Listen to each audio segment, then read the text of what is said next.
Hi friends, welcome to Milky vlogs. ఈరోజు chicken fry biryani చేస్తున్నాను. First masala తయారు చేద్దాం. ఈ బిర్యానీ మసాలా అండి, ఇవన్నీ మెత్తటి పొడిలాగా చేసుకోవాలి. 1 kg చికెన్ శుభ్రంగా కడిగింది. 1 స్పూను మనం తయారు చేసుకున్న బిర్యానీ మసాలా, 1 స్పూను ధనియాల పొడి, 1 స్పూను కారం, తగినంత ఉప్పు, 1 స్పూన్ అల్లం వెల్లుల్లి పేస్టు, 1 గుప్పెడు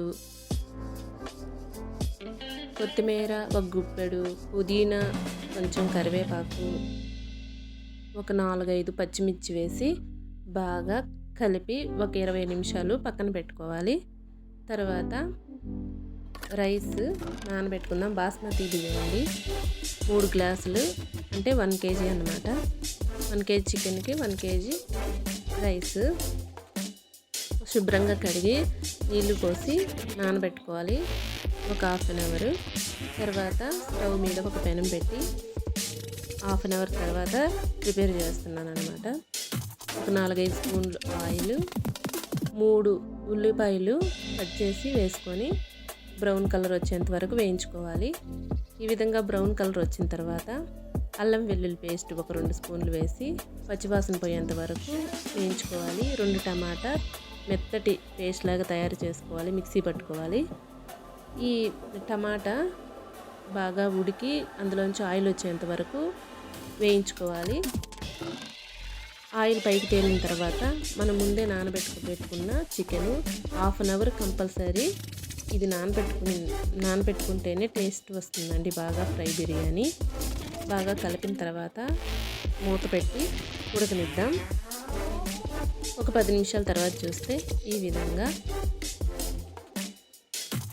చికెన్లో నుండే ఈ విధంగా నీరు వచ్చేయండి. ఇంకాసేపు ఉడికిద్దాం. ఇప్పుడు స్టవ్ మీద ఒక ప్యాన్ పెట్టి ఒక గిన్నె పెట్టి బిర్యానీ మనం ఏ గిన్నెలో తయారు చేస్తామో ఆ గిన్నెలో 50 గ్రాములు నెయ్యి వేసాను.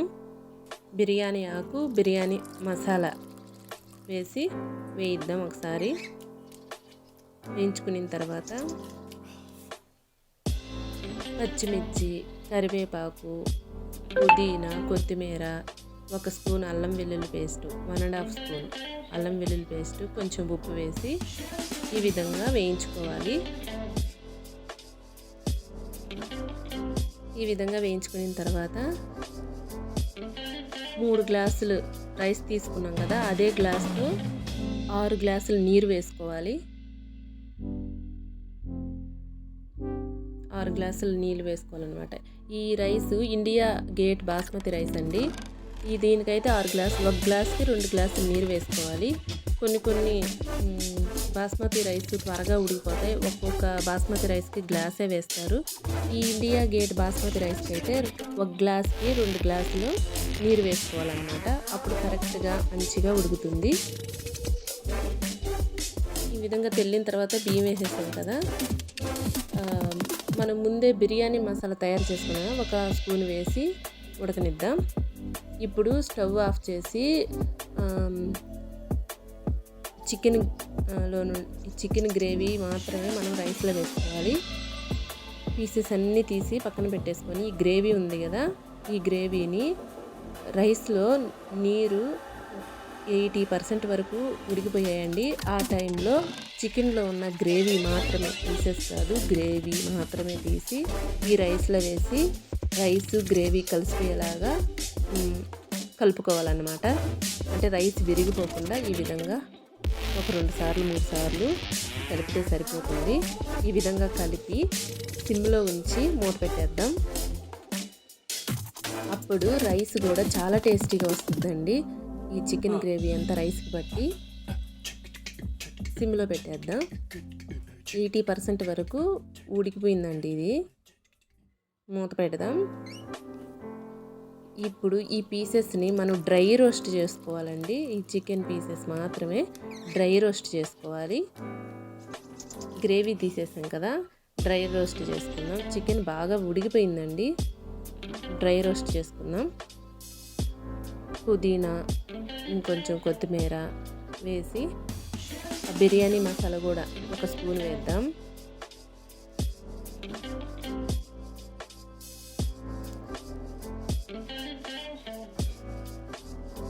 బిర్యానీ మసాలా 1 స్పూను,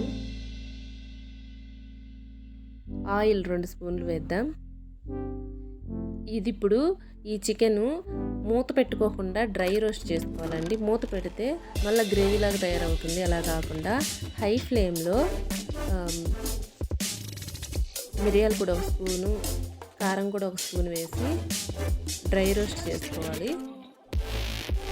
నేను చూపించిన విధంగా మీరు కూడా తయారు చేయండి. చాలా టేస్టీగా వచ్చిందండి. అస్సలు తింటుంటే ఇంకా తినాలనిపిస్తుంది. అంత టేస్టీగా కుదిరిందండి. మాకైతే ఈ ఫ్రై పీస్ బిర్యానీ చాలా బాగా నచ్చింది. చూడలేదు, అంత టేస్టీగా కుదిరిందన్నమాట. అంత ప్రాసెస్ కూడా నేను చూపిన విధంగానే మీరు కూడా తయారు చేసి టేస్ట్ చేయండి. ఇప్పుడు డ్రై రోస్ట్ అయిపోయింది బాగా. ఈ పీసెస్ అన్నీ రైస్ మీద వేసేద్దాం. బిర్యానీ మీద వేసేసి ఒక 5 మినిట్స్ సిమ్లోనే ఉంచి మూత పెట్టేద్దాం. ఇప్పుడు ఈ ఫ్లేవర్ అంతా, చికెన్ ఫ్లేవర్ అంతా రైస్కి పట్టుకుందనమాట. 5 మినిట్స్ తర్వాత స్టవ్ ఆఫ్ చెక్ చేయాలండి. కొంచెం లోపల ఉండే రైస్ని బయటికి తీస్తే డ్రైగా ఉంటే రైస్ ఉడికిపోయినట్టే, చెమ్మగా ఉంటే ఇంకాసేపు ఉంచండి. ఇప్పుడైతే డ్రైగా అయిపోయింది కదా, మనం ప్లేట్లోకి తీసుకుందాం. ఈ వీడియో మీకు నచ్చినట్లయితే please like, share, subscribe. Thank you for watching.